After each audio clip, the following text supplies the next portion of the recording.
Assalamualaikum warahmatullahi wabarakatuh.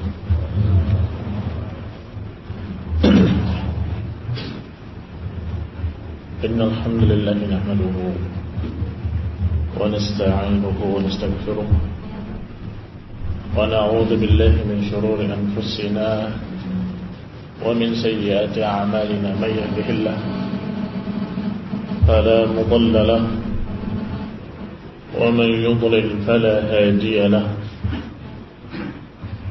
وأشهد أن لا إله إلا الله وحده لا شريك له وأشهد أن محمدا عبده ورسوله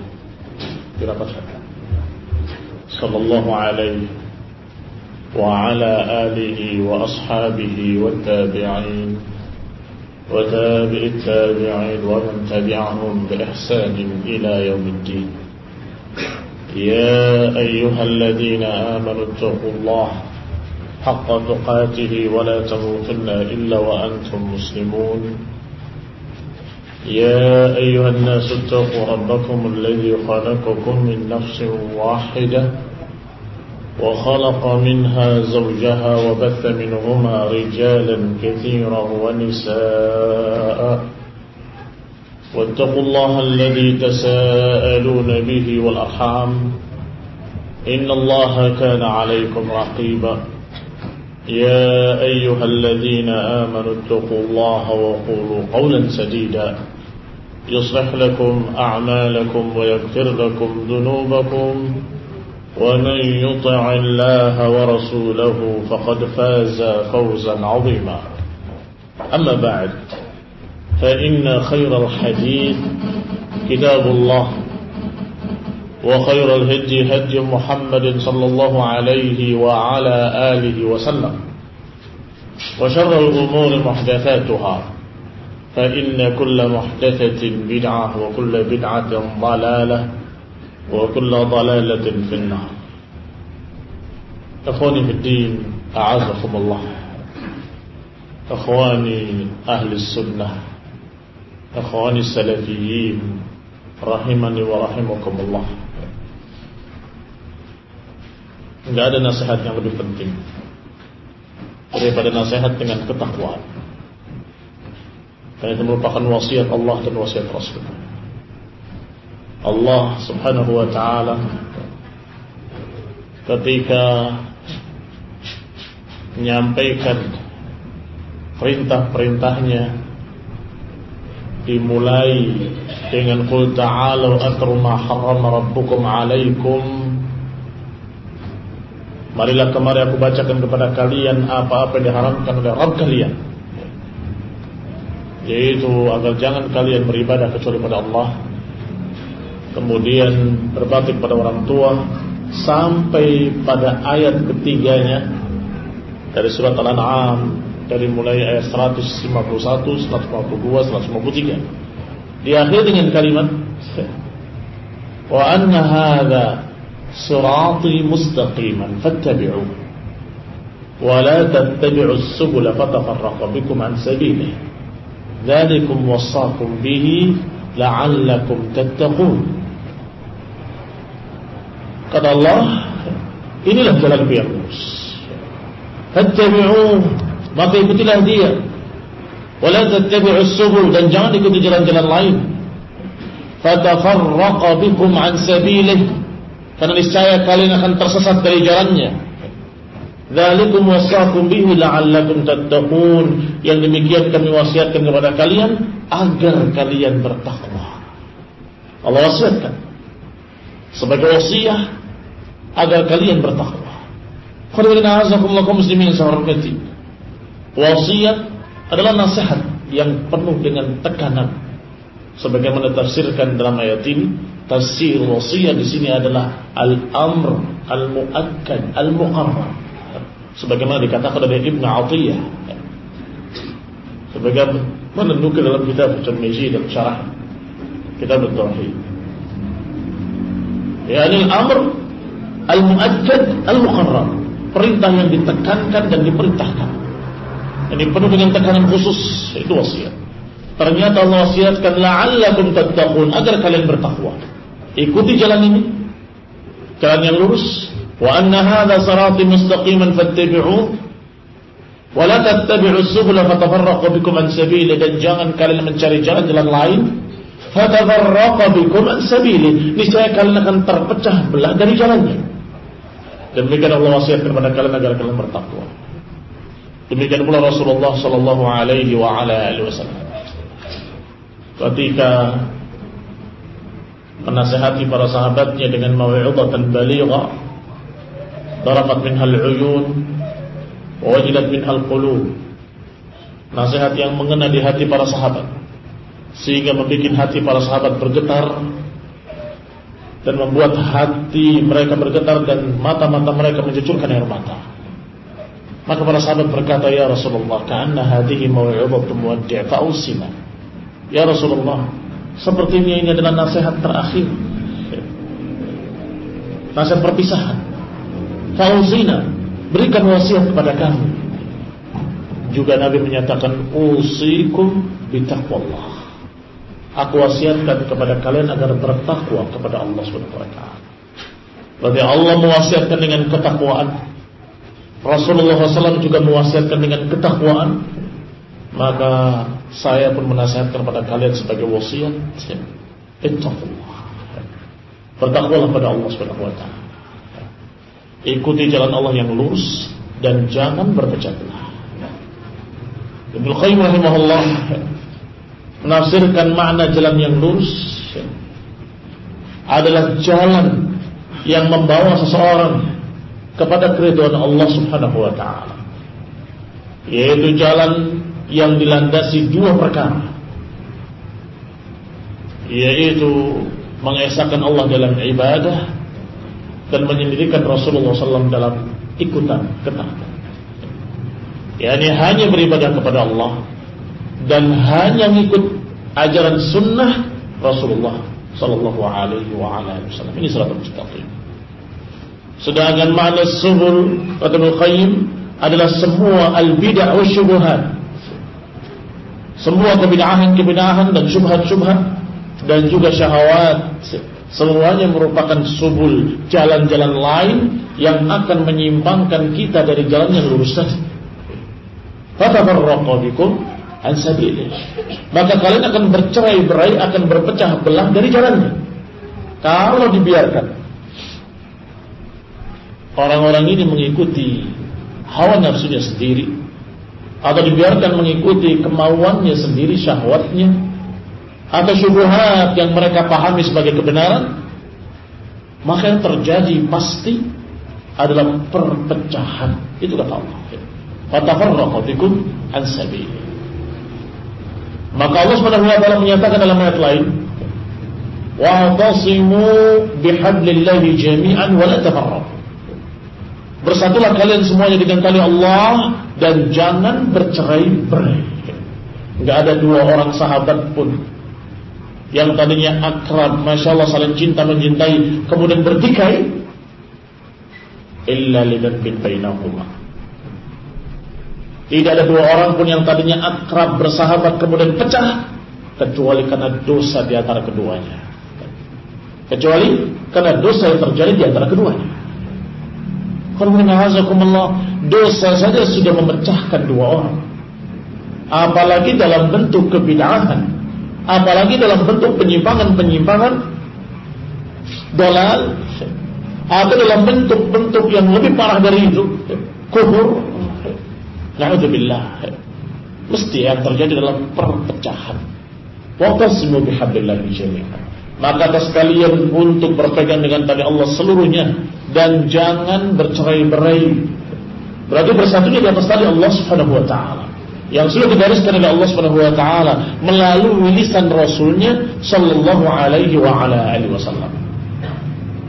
Tentunya kalau kita ingin berpegang dengan tali Allah, yaitu Al-Quran dan Sunnah Rasulullah, tentunya dengan pemahaman seperti apa yang Allah maukan, apa yang Rasulullah SAW maukan.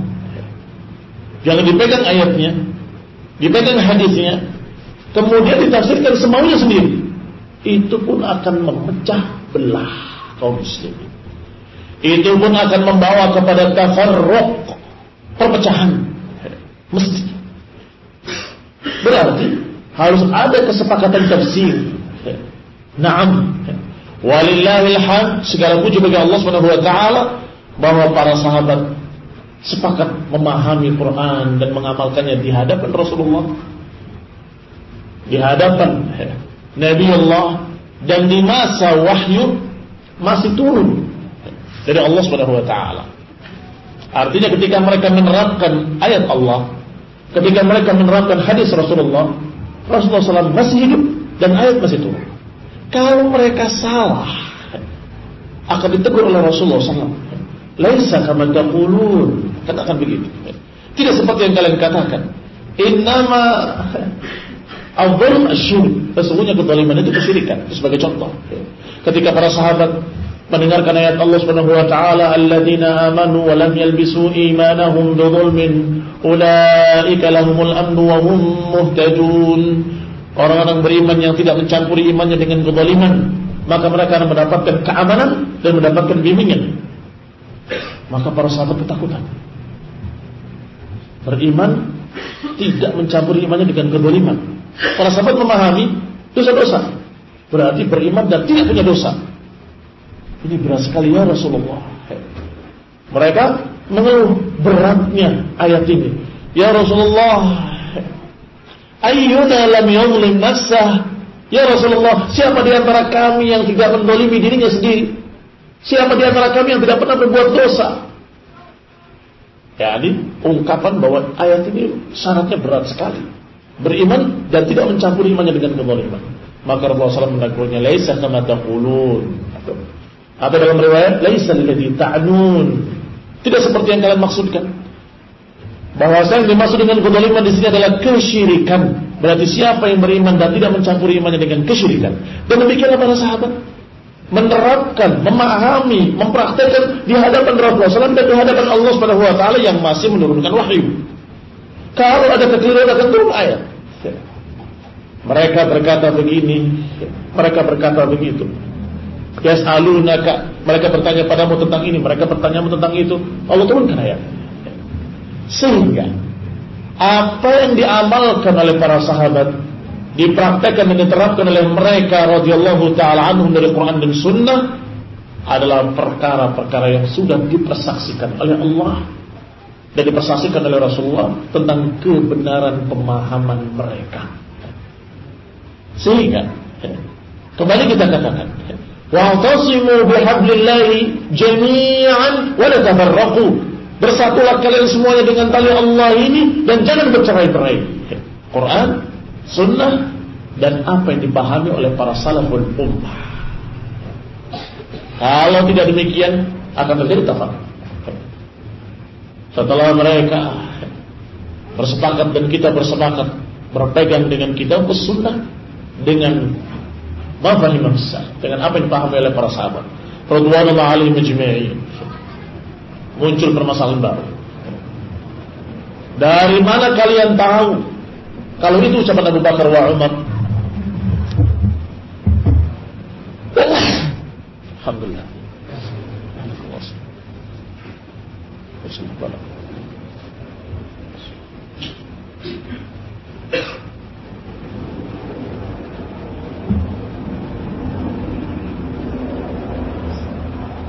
Dari mana kalian tahu bahwa itu ucapan para sahabat? Itu pemahaman para sahabat. Tentunya melalui para ulama, melalui riwayat, melalui sanad, melalui rawi-rawi thiqah terpercaya, tamu dhabt, penghafal kuat, yang saleh, yang jujur dari ahlul hadis. Maka kembali saya katakan, kalau masing-masing menyatakan ini kata Ali bin Abi Thalib, ini kata Umar, ini kata Uthman, padahal dia tidak tahu riwayatnya, juga terjadi tafarruq. Kami mengikuti Quran dan Sunnah dengan pemahaman salaf.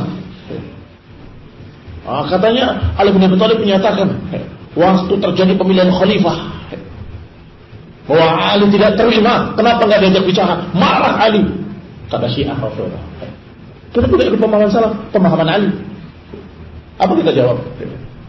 Mana riwayatnya? Mana sanadnya? Kalau ada sanadnya, diperiksa siapa rawi-rawinya, thiqah atau tidak thiqah, terpercaya atau tidak terpercaya. Bagaimana hafalannya, kuat atau tidak kuat? Kalau sudah semuanya masya Allah rijal aqwiya, thiqah tamu dhabt, masih ditanya lagi, muttasil sanad atau tidak muttasil? Atau munqati'? Kalau munqati' dhaif. Kalau tidak bersambung sanad, masih ada pertanyaan berikutnya. Apakah mu'allal atau tidak? Apakah syadz atau tidak? Kalau ternyata ghairu mu'allal mulai syadz, baru kita terima. Baru pertanyaan pertama sudah tidak terjawab oleh Syiah. Tidak ada sanadnya, tidak ada riwayatnya. Bukunya hanya buku Nahjul Balaghah yang kumpulan ucapan-ucapan Ali dan syair-syair Ali yang tanpa sanad sama sekali. Yang kata Syekhul Islam Ibnu Taimiyah rahimahullah bahwa buku ini atau apa yang di dalamnya diatasnamakan pada Ali bin Abi Thalib dalam keadaan tidak bersanad sama sekali. Kalaupun ada sanadnya mesti dhaif karena orang pertama yang menyusunnya adalah seorang kadzdzab, pendusta.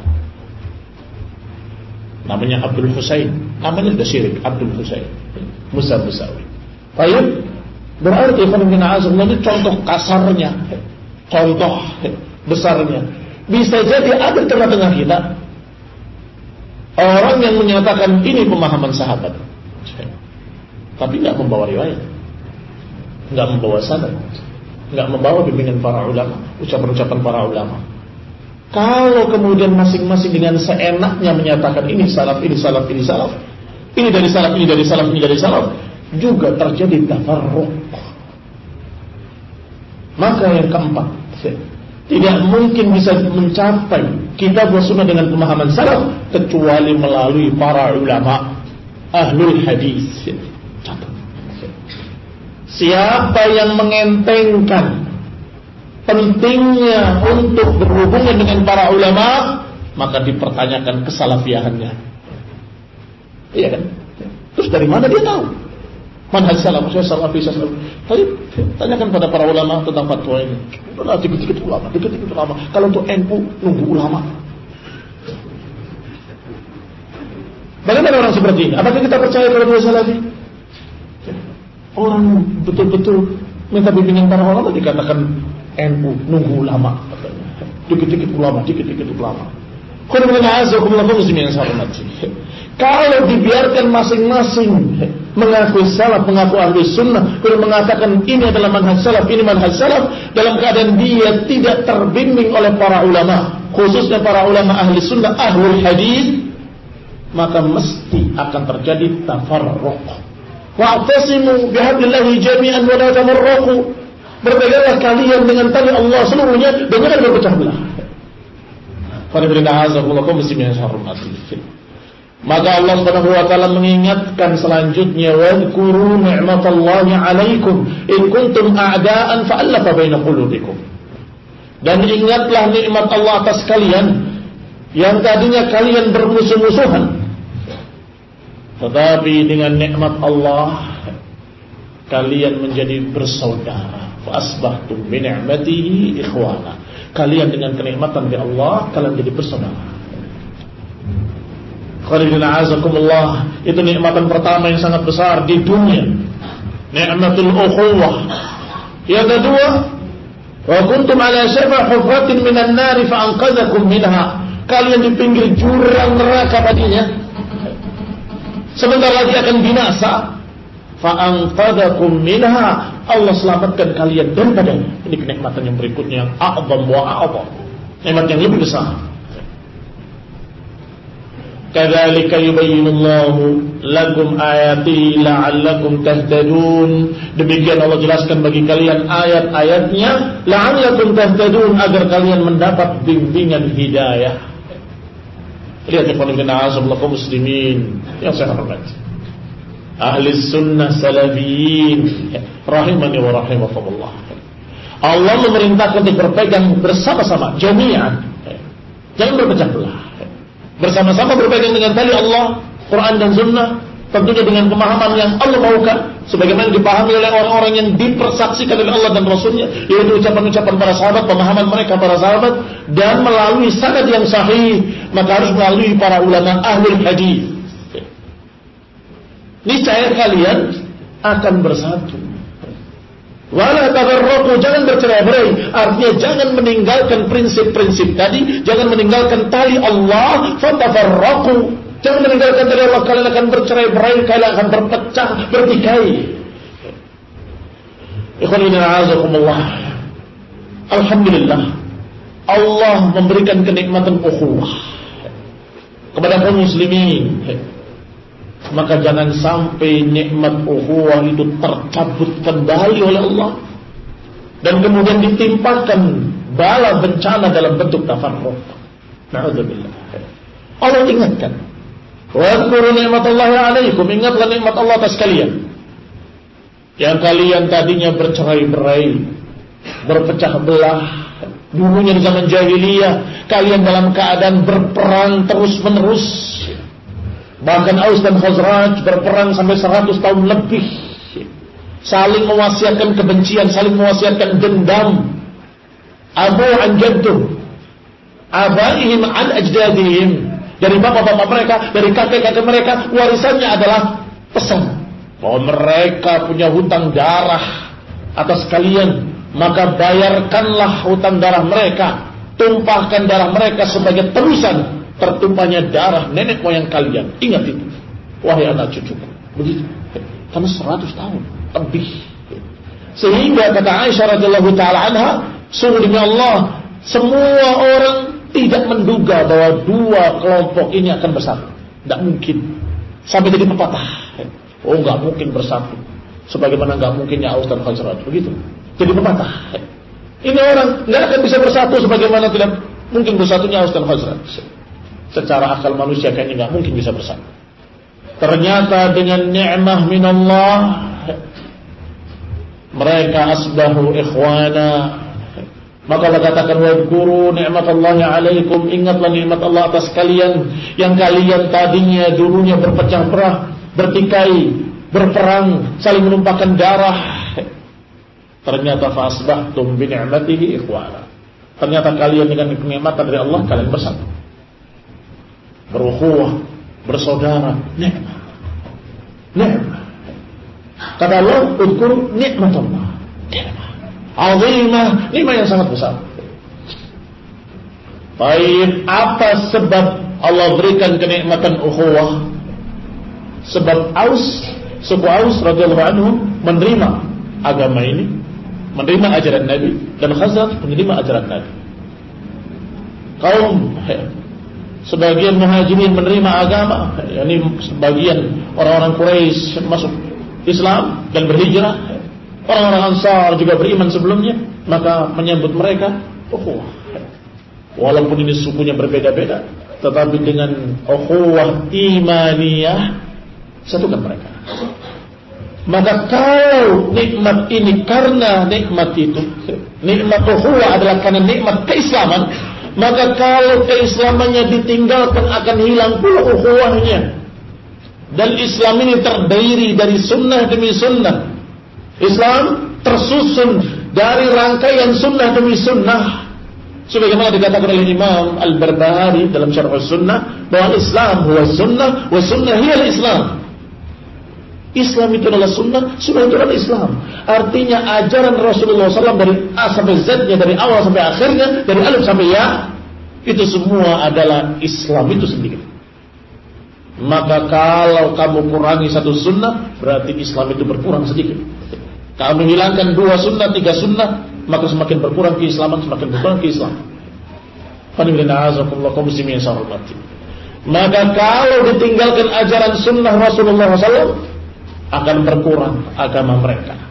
Seiring dengan berkurangnya agama, akan berkurang pula nikmatul ukhuwah.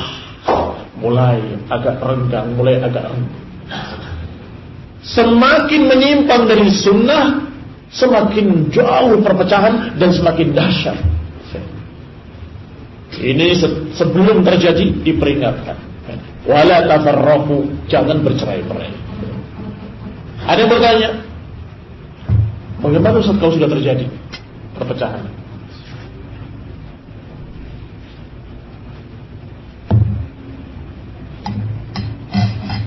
Kalau sudah terjadi, pesan Rasulullah sallallahu alaihi wasallam adalah usikum bi taqwallah wa sam'i wa ta'ah. Wa in ta'amara 'alaikum 'abdun habashi fa innahu man ya'ish minkum fa sayara ikhtilafan katsira fa 'alaikum bi sunnati. Aku wasiatkan kepada kalian untuk bertakwa pada Allah Subhanahu wa taala dan dengar dan taat pada penguasa kalian, walaupun yang memimpin kalian adalah budak dari Habasyah, bekas budak dari Habasyah, dari Ethiopia. Fa innahu man ya'ish minkum, siapa di antara kalian yang hidup nanti akan menyaksikan pertikaian yang banyak, akan menyaksikan perselisihan yang banyak. Fa alaikum bisunnati, maka atas kalian untuk berpegang dengan sunnahku. Lihat pesannya.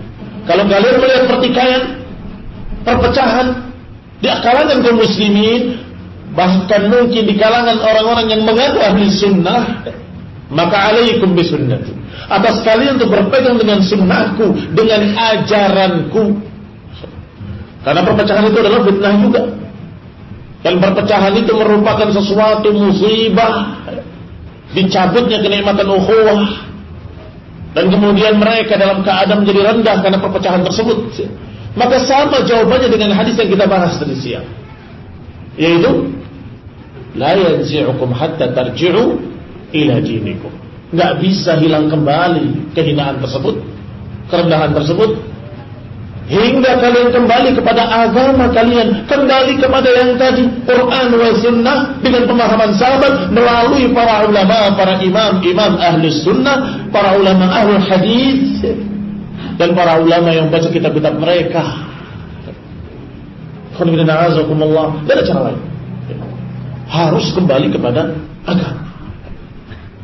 Kalau begitu bagaimana yang tidak mau kembali? Kalau mereka tidak mau kembali, sudah kita ajak, maka wama alaina, tidak atas kita tanggung jawabnya.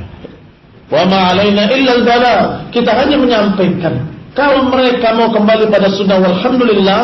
Kalau mereka tidak mau kembali, itu urusan mereka dengan Allah Subhanahu wa taala. Kita sudah menyampaikan. Sementara belum berpecah, kita jaga supaya jangan pecah. Tapi kalau sudah terjadi perpecahan, kita berpegang dengan sunnah dan berjalan dengan orang-orang yang tetap di atas sunnah. Maka yang menyimpang itu yang salah. Kenapa kalian menyimpang dari sunnah? Kenapa kalian meninggalkan ucapan para ulama? Kenapa kalian meninggalkan bimbingan fatwa para ulama? Kenapa kalian menjauh dari para imam-imam ahli hadis?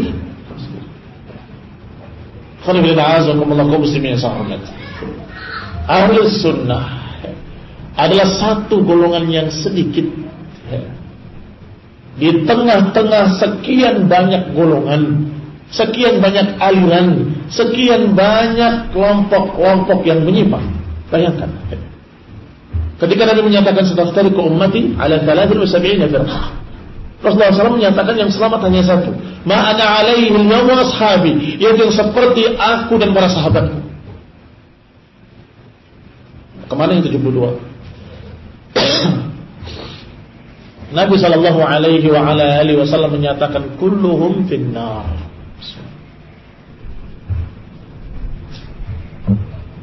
Semuanya di dalam neraka. Ini ancaman. Semuanya di dalam neraka. Illa wahidah, kecuali satu. Artinya semua dalam keadaan menyimpang. Jalan mereka sesat, mengarah kepada neraka. 1:72. Belum lagi 1 dari 72 itu bisa berpecah-pecah lagi. Syiah ada macam-macam Syiah. Mu'tazilah ada bertingkat-tingkat Mu'tazilah. Lihat, sekian banyak aliran-aliran. Sedangkan ahli sunnah satu sedikit. Maka kalian dan kita dan semua ahli sunnah mesti akan menghadapi banyak musuh. Mesti akan menghadapi banyak musuh, dan itu risiko. yang harus dihadapi oleh seorang mukmin sunni salafi. Itu adalah resiko yang harus dihadapi sebagai ujian di dunia. Alif lam mim hasiban nasu an yutraku ay yaqulu amanna wa hum la yuftanun. Alif lam mim, kata Allah. Apakah manusia dibiarkan mengatakan kami beriman tanpa diuji? Mesti akan menghadapi ujian. Walaqad fatanna alladziina min qablihim fala ya'lamanna Allahu alladziina shadaqu wa la ya'lamanna al-kadzibin. Dan sungguh kami telah uji orang-orang sebelum kalian, dan Allah pasti tahu siapa orang-orang yang jujur dan siapa yang dusta. Siapa yang jujur kami beriman, dan siapa yang dusta mengatakan kami beriman. Siapa yang jujur saya ahlu sunnah salafi, dan siapa yang dusta pura-pura, Allah tahu. Dan Allah akan buktikan pada kalian, pada manusia, dengan ujian demi ujian. Berat. Ujian-ujian yang semakin berat, semakin berat, semakin berat sesuai dengan tingkatan keimanannya.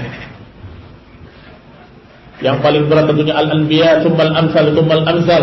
Yang paling berat adalah para nabi, kemudian yang berikutnya, yang berikutnya.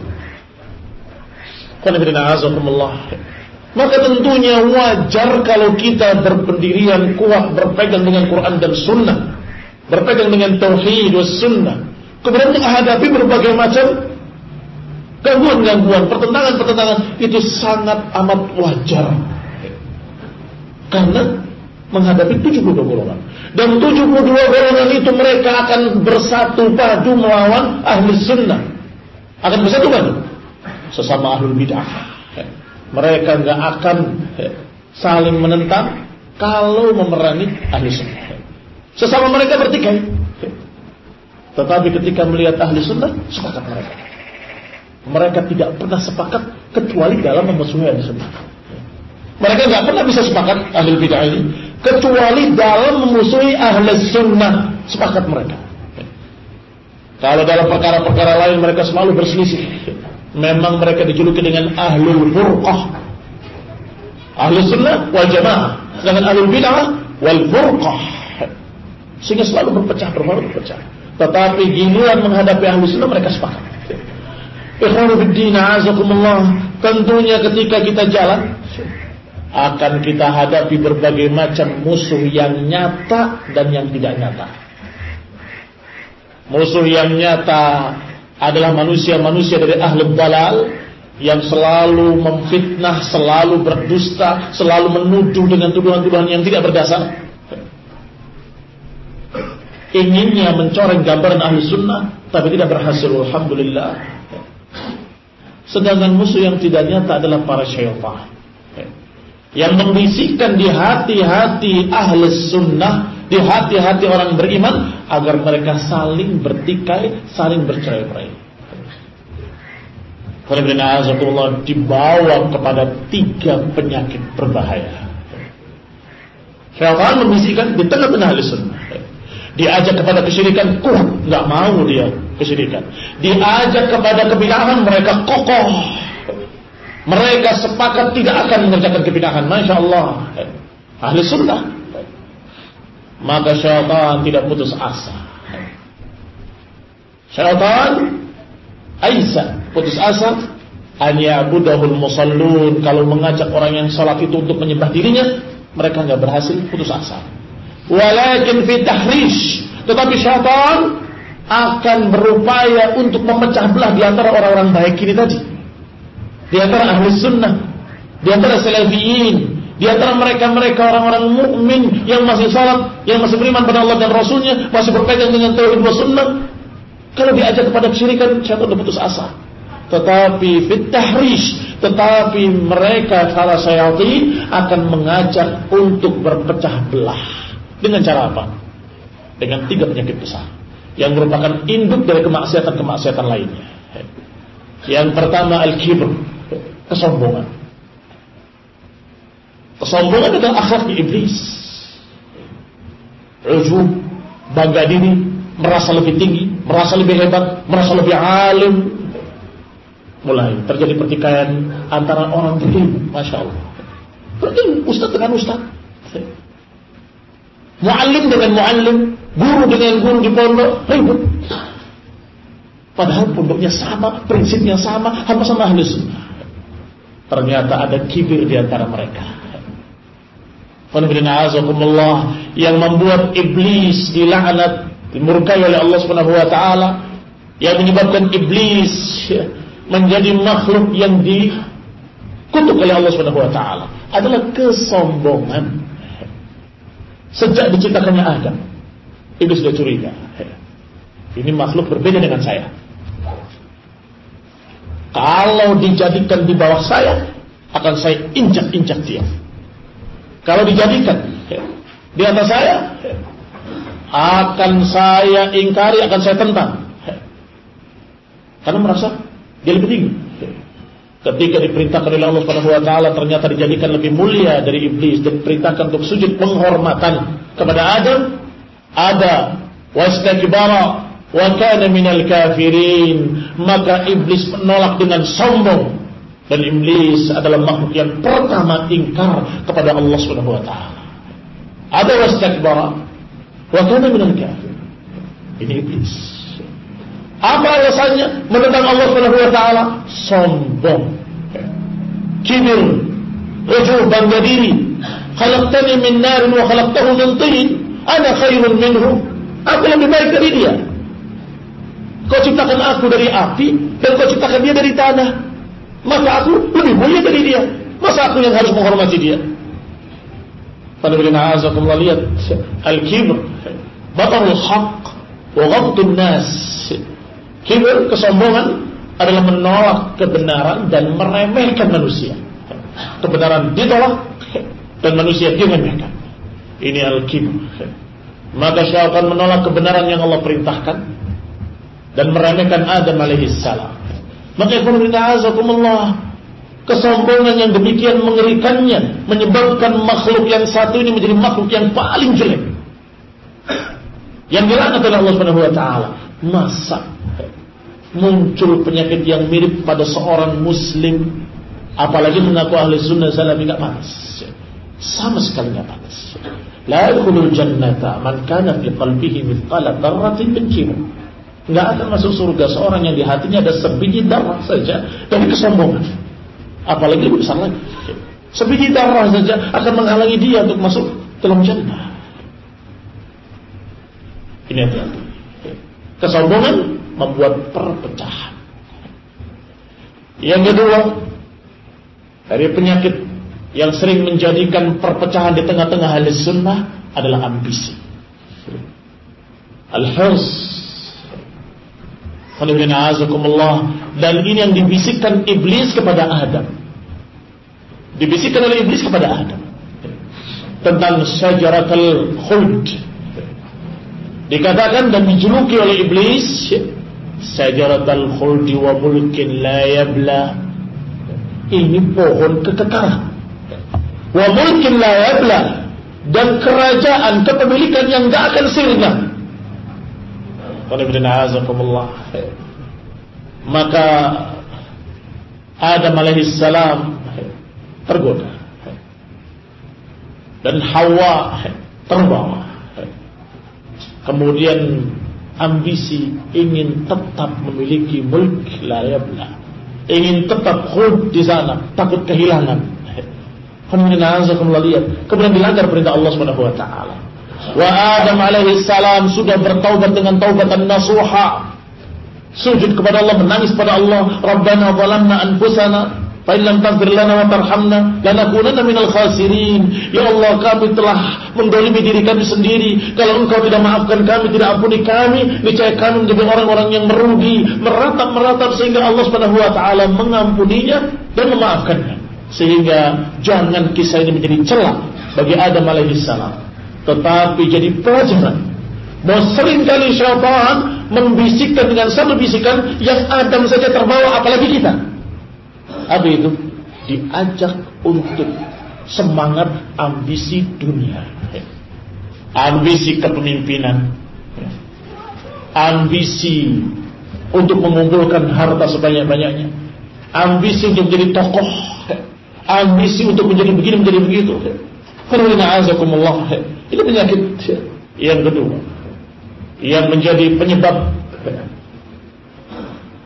seorang terbawa untuk terusik dan kemudian bersaing dengan persaingan yang tidak pantas, bersaing dengan persaingan yang tidak sehat, dan maka terjadilah perpecahan kembali. Ini perhatian yang kedua. Yang ketiga adalah al-hasad. Dan 3 perkara ini dinukil oleh Syekh Muhammad bin Umar Bazmul, 3 penyakit ini dalam buku beliau At-Ta'sil fi Talabil Ilm. Ini saya ambil dari sana. Bahwasanya yang ketiga adalah al-hasad, dengki, iri. Kalau mereka dalam keadaan tidak memiliki penyakit yang satu ini, mereka aman-aman saja. Saudaranya mendapatkan kenikmatan, dia senang. Alhamdulillah, kamu sekarang baik, kamu sekarang begini, kamu sekarang gitu. Tetapi kalau ternyata penyakit hasad ada pada seseorang, maka jadi sebaliknya. Kalau saudaranya mendapatkan keuntungan, dia cengeng. Kenapa kok dia yang dapat, bukan saya? Kenapa kok dia yang ditokohkan, bukan saya? Harusnya kan saya kan lebih alim, saya kan lebih banyak ilmunya, saya kan begini, saya kan begitu. Inna lillahi wa inna ilaihi raji'un. Maka ini musibah yang menimpa kaum muslimin ketika mereka sudah termakan oleh ambisi, termakan oleh kesombongan, dan termakan oleh kedengkian sesama mereka. Yang namanya ukhuwah adalah kita senang kalau saudara kita senang, dan kita sedih kalau saudara kita tertimpa musibah atau sesuatu kesedihan. Kita ikut sedih. Itu ukhuwah. Gembira bersama mereka, sedih bersama mereka. Umar bin Khattab radhiyallahu taala anhu, ketika Rasulullah SAW bermusyawarah bagaimana kita memperlakukan tawanan-tawanan ini, mengusulkan dengan usulan yang beda sendiri. Yang lain menyatakan, ya Rasulullah, mereka kan masih kerabat kita, masih saudara kita, minta sih tebusan dari mereka. Yang satu menyatakan, ya Rasulullah, begini saja, udah saja. Tapi Umar menyatakan, ya Rasulullah, kalau aku berpendapat, bunuh semua mereka. Keesokan harinya, Umar datang dalam keadaan Abu Bakar dan Rasulullah SAW menangis. Maka Umar bin Khattab menyatakan, Malikikuma, apa yang bikin kamu berdua menangis? Aku ingin menangis bersama kalian. Ceritakan kepada aku. Dia ingin ikut sedih bersama mereka. Coba ceritakan apa yang menyebabkan kalian sedih. Ternyata ayat yang turun dari Allah Subhanahu wa taala yang menegur beliau sallallahu alaihi wa ala alihi wasallam. Tidak pantas bagi seorang nabi. Maka li nabiyyin an yakuna lahu asra hatta yuzkhina fil ardh. Tidak pantas seorang nabi memiliki tawanan-tawanan sampai dia mapan di muka bumi. Artinya membenarkan usulnya Umar dan menyalahkan usul yang tebusan-tebusan tadi. Tetapi asyahid bahwasanya Umar menyatakan, apa yang menyebabkan kalian menangis? Aku ikut menangis bersama kalian. Beda dengan orang yang tidak memiliki sifat seperti itu, sifat hasad. Rasain lu nangis, kan begitu. Makanya saya bilang apa kemarin, senang dia, dibenarkan, dan ini salah. Tidak demikian. Bukan malah dia senang dan mengatakan padanya syukurin, rasain, enggak. Tetapi justru ikut sedih bersamanya. Demikian pula ketika gembira, ikut gembira bersamanya. Maaf hakaka ya Rasulullah. Ketika Rasulullah SAW tidur di rumah Ibn Samit, Ubadah bin Samit radhiyallahu taala anhu, dan istrinya bernama Ummu Haram radhiyallahu taala anha. Rasulullah SAW tertidur di rumahnya, kemudian bangun tersenyum, tertawa, gembira. Kata Ummu Haram, ya Rasulullah, ma adhakaka? Ya Allah, apa yang membuat kau tertawa? Nanya ini karena ingin ikut gembira. Ada berita gembira apa? Kata Rasulullah SAW, nasun min ummati 'alal bahr. Satu kelompok manusia dari umatku di atas lautan, dengan gagahnya, mulukun 'alal asirra, seperti raja-raja di atas singgasananya. di gagah-gagah mereka sebagaimana para raja di atas singgasana mereka. Maka karena Rasulullah SAW gembira dan karena ucapan Rasulullah SAW yang memuji, kata Ummu Haram, doakan aku semoga termasuk dalamnya Rasulullah. Kata Nabi, engkau termasuk dalamnya.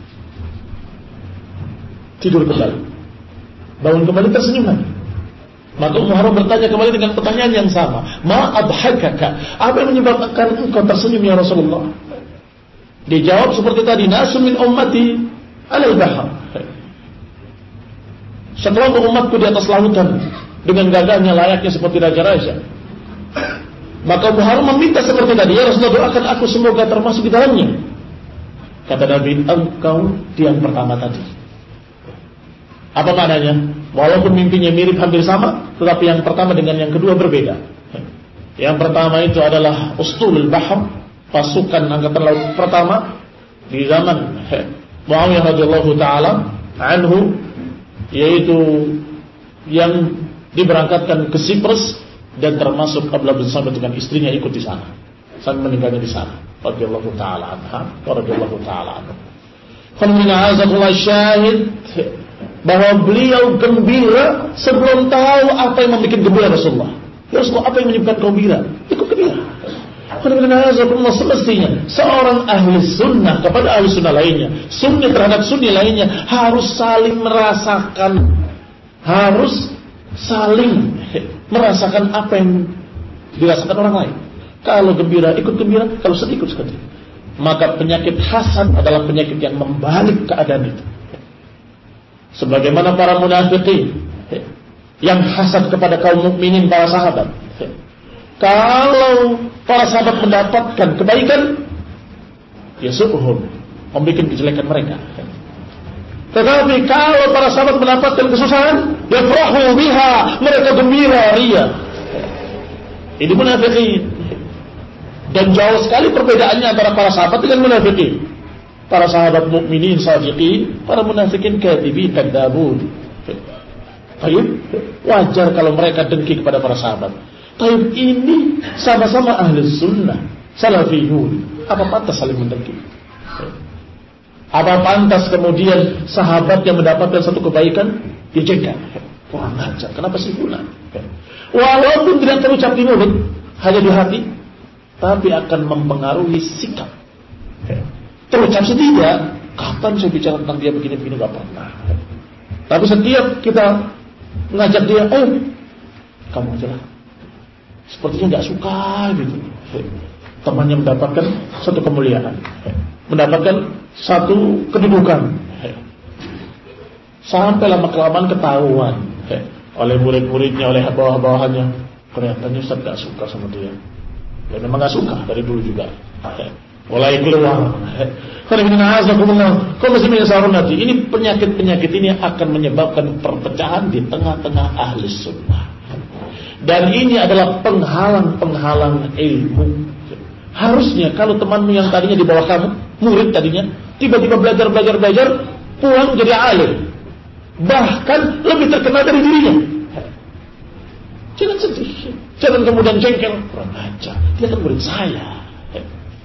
Jangan kemudian berpikir gimana caranya supaya orang-orang kembali memuliakan saya, tidak memuliakan dia. Saya tahu bagaimana di pondoknya, saya tahu, saya di gurunya, saya ngerti perangainya gini-gini. Emang kenapa? Udah nggak pantas ceritakan. Wah, kayaknya nggak pantas ceritakan. Buntutnya sudah dikasih tahu, tapi ceritakan nggak mau, membikin fitnah, membikin gelisah. Jangan-jangan punya perangai jelek yang pernah ketahuan di pondoknya. Ini penyakit hasad, penyakit dengki. Dan penyakit dengki dengan sombong, dengan ambisi, itu masih bersaudara, masih misanan. Lihat aja, apa sebabnya dia hasad? Karena ambisi. Iya kan? Kenapa kok dia ambisi ingin tenar? Karena sombong, nggak mau direndahkan. Maka sombong dengan ambisi masih famili. Ambisi dengan hasad, dengki masih bersaudara.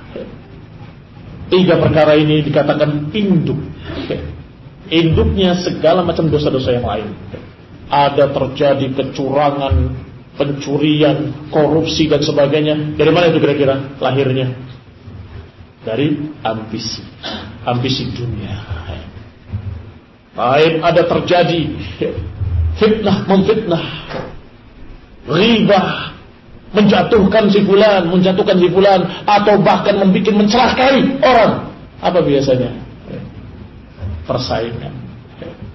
Persaingan ketenaran, persaingan kedudukan, persaingan politik dan seterusnya. Ambisi juga urusannya. Apalagi dosa-dosa yang lain sama. Dari sini muncul. Sampai saudaranya sendiri dicelakakan. Kenapa? Hasad. Lihat nanti saya rusak mobilnya. Loh, kenapa dirusak? Saya dari dulu nggak dapat mobil sampai sekarang.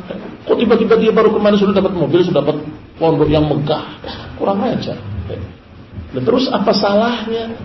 Allah memberikan rezeki sekehendaknya. Dzalika fadlullahi yu'tihi man yasha. Itu fadilah dari Allah. Allah berikan kepada siapapun sekehendaknya. Maka kembali saya katakan dari awal pertama nasihati adalah usikum bitaqwallah. Aku wasiatkan kepada antum semuanya dan saya termasuk di dalamnya agar kita bersama-sama bertakwa pada Allah Subhanahu wa taala dan berpegang dengan Quran dan sunnah bima fahimahu salaf, dan jangan berpisah dari para ulama, tetap bersama para ulama dengan bimbingan para ulama, dan kemudian hindari 3 penyakit yang menyebabkan perpecahan kaum muslimin, khususnya ahli sunnah. 3 penyakit yang sering kali memicu perpecahan di tengah-tengah ahli sunnah salafiyun. Wassalamu taufiq wal afiyah. Wa nasallahu hidayah wa rahmah. Wa nasallahu ta'ala as-sabat ala tauhid was sunnah. Wa nasallahu ta'ala as-salamah wal afiyah fid dunya wal akhirah. Amin wa sallallahu Muhammadin wa ala alihi wa sahbihi wa sallam tasliman katsiran. Subhanakallahumma wa bihamdika la ilaha illa anta astaghfiruka wa atubu ilaik. Wal 'afwu minkum. Wassalamu alaikum warahmatullahi wabarakatuh.